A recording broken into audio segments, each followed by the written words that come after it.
There's coaching, there's counseling, there's consulting, there's therapy. Like, what's the difference? And then there's life coaches and health coaches and business coaches and more. So, why?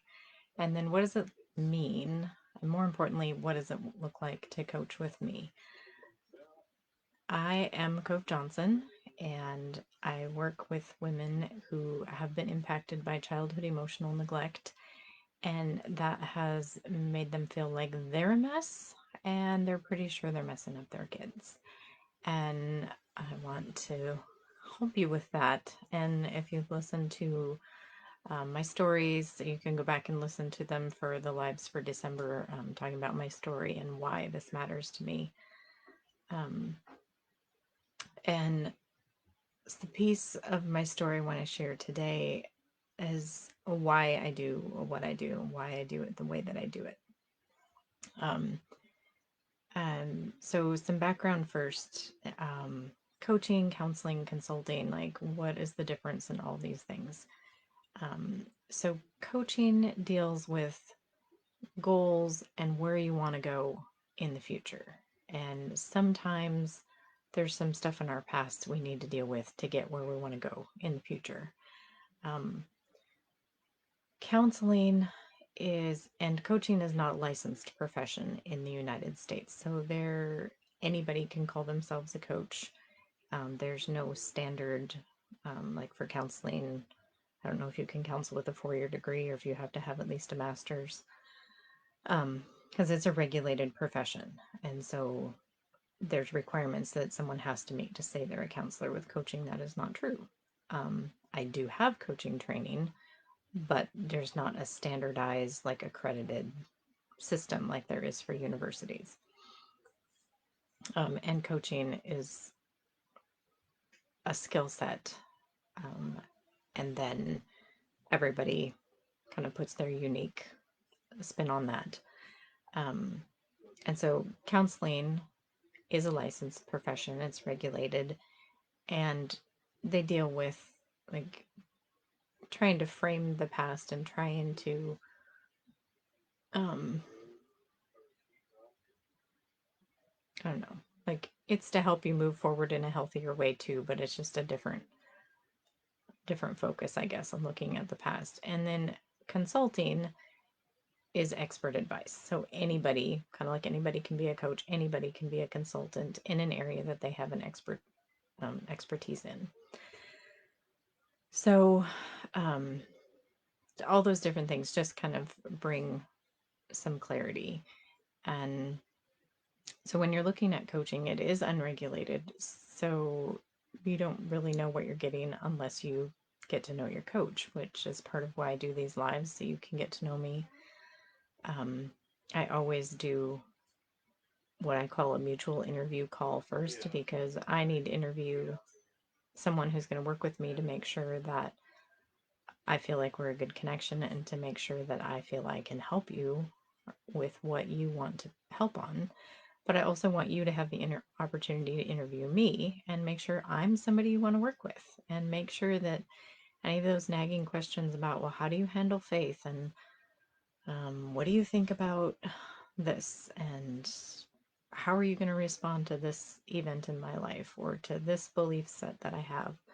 Um, so I like to do a mutual interview so that we can figure that out before any money ever goes anywhere, before any commitments are made, because it's really important to have a relationship of trust and where you feel safe, um, to be able to work on the things that are getting in the way of you going where you want to go.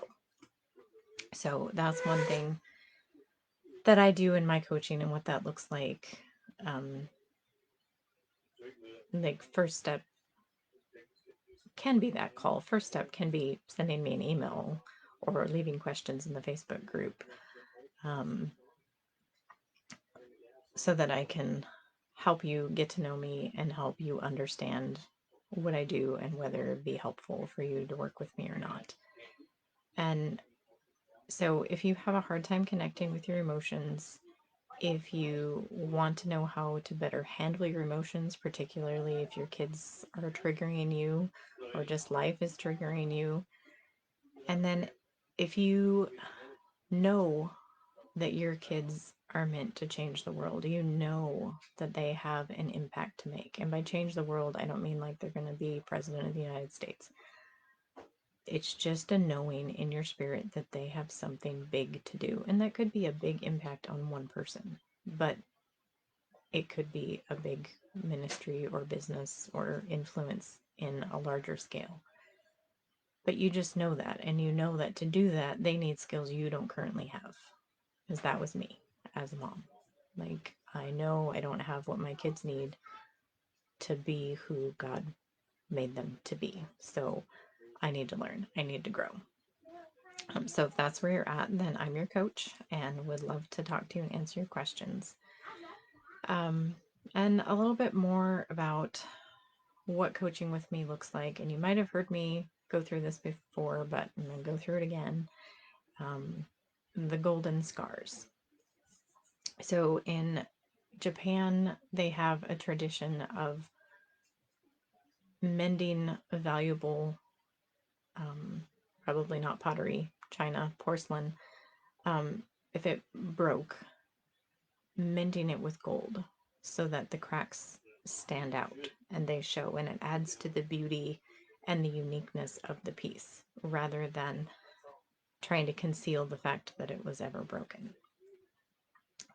Just put it out there in the open, like it was broken, and this makes it more beautiful because we invested in it to repair it. And God showed me that in the same way, that's what He wants to do with our hearts. There's things that have happened that have damaged your heart, that have caused cracks and fissures, and He showed me like a root system growing into your heart of like there was a place of wounding, and then the enemy comes and he tells you lies about yourself, and he tells you lies about God, and he tells you lies about other people, and you make vows of what you're never going to do or who you're never going to be or who you're never going to trust and things like that. And it just grows and grows and grows, because as a child you don't have a filter. Just what comes in and how you make sense of it is how it is. It's childlike thinking. And now as an adult, you have the ability to filter that stuff, but you have to know it's there. And it's super familiar to you. It's always been there. So you're not necessarily aware of it. But so it's grown into this whole root system, and it affects every aspect of your life. And God wants that out because it's lies. It's not a healthy way of living. But He knows that if He were to just yank on it, like it would hurt. It wouldn't come out. If you've ever pulled up a weed or a plant with a big root system, you know that you can't just yank on it. It doesn't come out, or it breaks and it leaves the roots behind. Or if you do manage to get it, like it leaves this huge hole because it takes all the dirt with it and these roots. And God doesn't want to do that to your heart. So He showed that through the process I use, which I'll talk about a little bit more, applying His truth and His love to that root system and like putting it on the top, and it like liquid gold runs down over the roots until it has coated the whole root system, and it loosens it as it goes. So then when He goes to pull it out, the gold is left, the truth, and all of that is left. So for one, it comes out because it's been loosened by the truth as it goes down. But then for two, it doesn't leave this massive void because you've been gradually putting the truth in place of those lies as you go along through the process. So, and then you're left with the golden scars, with the beauty of like, look what God has done, look what He has fixed and changed in my life. So that's the image of what I'm working with the Lord to do in your heart, in your life. And that process with me, like I said, looks like starting with that mutual interview to make sure that yes, indeed, we are a good fit, and I can help you with what you're wanting to focus on. And I will be honest, like if you would be better off with a counselor or some therapy, I will tell you that, because my goal is for you to be all that God wants you to be. And If I'm not the right person for that, I'm certainly going to tell you.